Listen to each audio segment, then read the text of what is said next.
Hi, welcome back to my channel. I'm so glad you're here, and welcome to my end of the year TBR. I can't believe I'm saying that because where did the year go? How is it almost 2025? I don't know. I don't understand, but I have my 10 before the end that I want to share with you guys.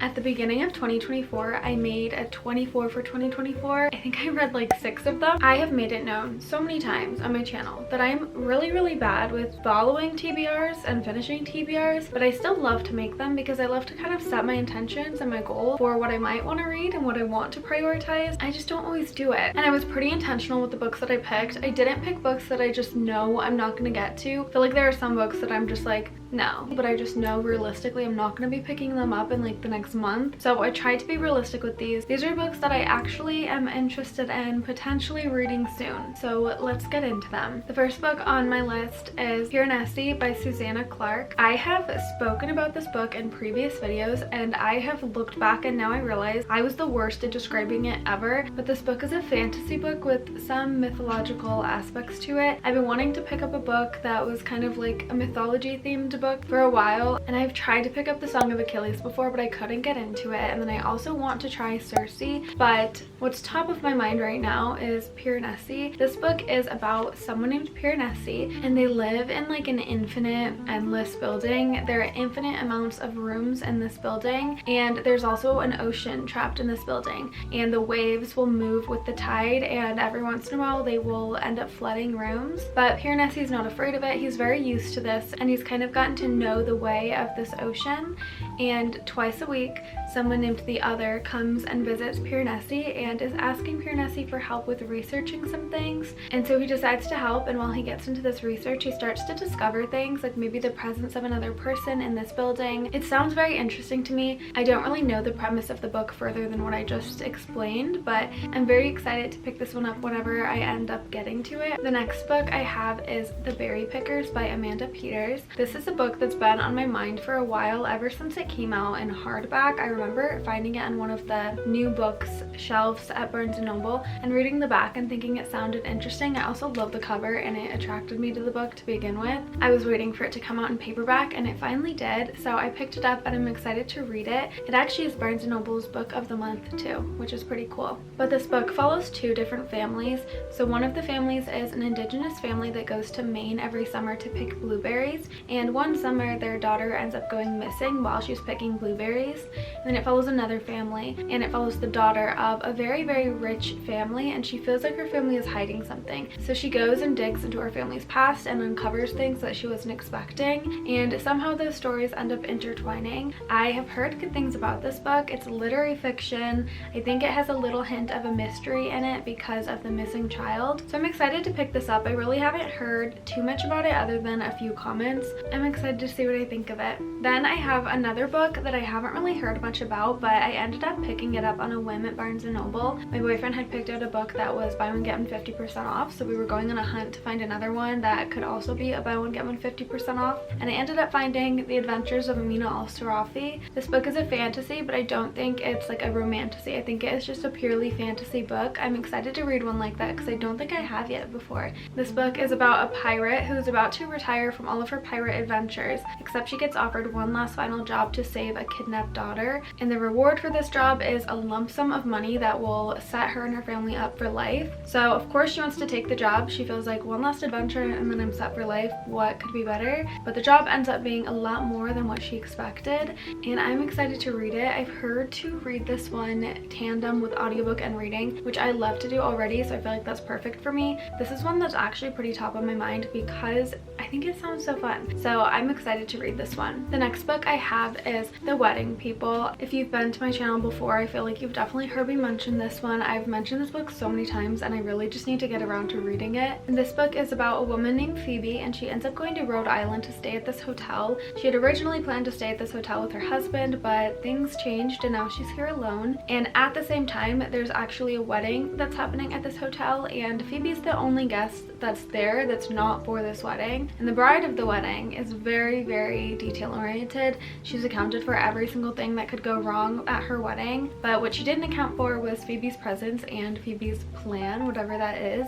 So then they kind of form an unlikely friendship and start confiding in each other, and it goes from there. I've heard really good things about it, and it just seems like such a fun book, so I'm very excited to read it. I just have to get around to it. I feel like that is my issue. I have so many books I want to read and then just not enough time to actually read them all. The next book I have is actually a second book in a series, and that is Us Against You by Frederick Backman. This is the second book in the Beartown series. I read the Beartown series, I feel like 2 years ago. I think it was so long ago, and I've been wanting to read the second one, but I feel like it's a wintry book, so I was saving it for this time of year, and I'm very excited to get to this one because I've been in a very big literary fiction mood, and specifically like a Frederick Backman mood. I love his writing, and I just love the way that he creates worlds and people. He does it in such an intentional way. So this book is the second book in the Beartown series, and the Beartown series basically is a literary fiction with, I guess, a hint of a mystery thriller because it starts with gunshots and you don't know where they are or why or what happened, so you kind of read the book to figure that out. It's about a town called Beartown. It's a very small town that's not really on the map for really anything, but they want to start getting on the map for ice hockey. They have some new players coming in that are actually very talented and very good, so the book kind of revolves around all the players on the ice hockey team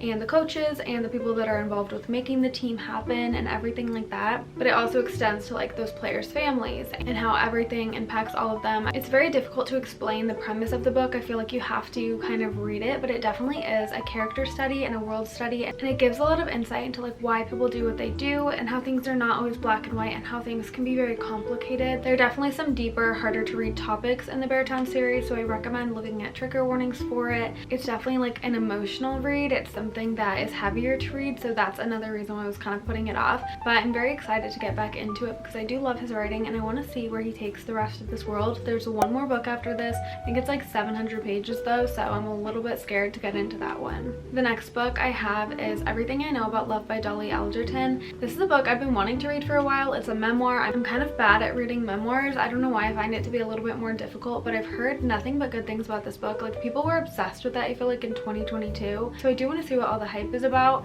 I don't know if you can tell, but my cat definitely had some fun with this book. But basically, I think this book just recounts Dolly Alderton's life, but not only just her life, like her relationships throughout life and how the love that she found in her friendships is what was most meaningful for her. I've heard that it's a great book for you to read while you're a girl in your 20s, so it's been something on my TBR for forever. I think this book is actually on my 24 for 2024 too, so if I could get to it, that would be great, but I don't really have high hopes for me and for reading this book. So if anyone has read this book, please try to convince me in the comments, because I don't know why I'm just like, I don't know. I want to read it, but I like don't have a desire to pick it up right now. The next book on my TBR is The Lovely War. This is a YA historical fiction, mythological fiction. I really don't know, but it follows 4 different people and their different experiences during World War I and World War II, except the twist is that these experiences are actually narrated by Aphrodite, so it's not necessarily the perspective of the individual people. But I've heard that this book is extremely emotional and made people sob, so I don't know if I'm in the mood for that right now. I don't really know much about it other than that, and I don't know if I'm in the mood to cry right now, but it's on my TBR anyway, and eventually I hopefully will pick it up.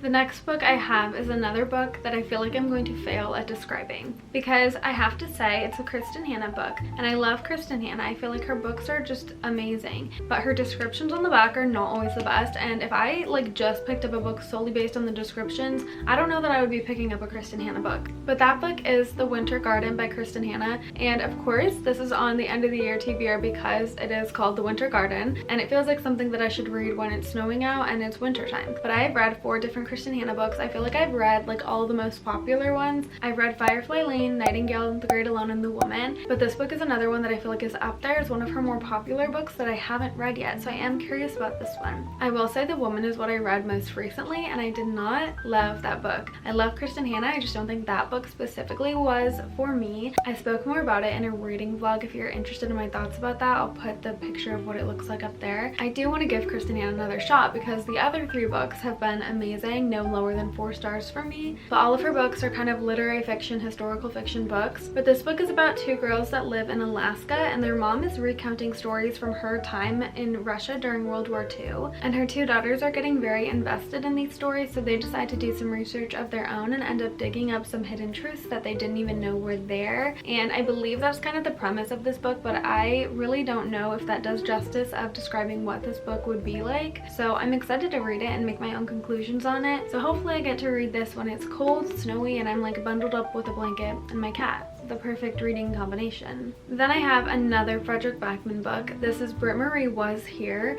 and this was not a Fredrik Backman book that was really top of mind for me. I feel like I had so many others that I wanted to pick up first. This one just seemed interesting, and I love books about grumpy people that refind their love for life. I think they're so heartwarming, and I feel like that's what this book is going to be about. But this book is about a woman named Britt-Marie, and when she's 60 years old, she finds out that her husband was actually unfaithful, so she decides to leave him and have a life on her own. But she has no idea where to start with that because her whole life has been spent like serving other people and being what she was supposed to be for other people. So she ends up getting a job in this middle of nowhere town called Borg, and you get to see how her life evolves and how her strict set of rules that she has for herself changes, and she kind of just rediscovers herself at 60 years old. So I think that is going to be a really heartwarming, sweet story. I'm super excited to read it. I also think it takes place during the winter time, so it's a perfect winter read. And the last book on my 10 before the end I actually don't own physically, and that is Remarkably Bright Creatures. This is a book about a woman, and her husband recently passed away,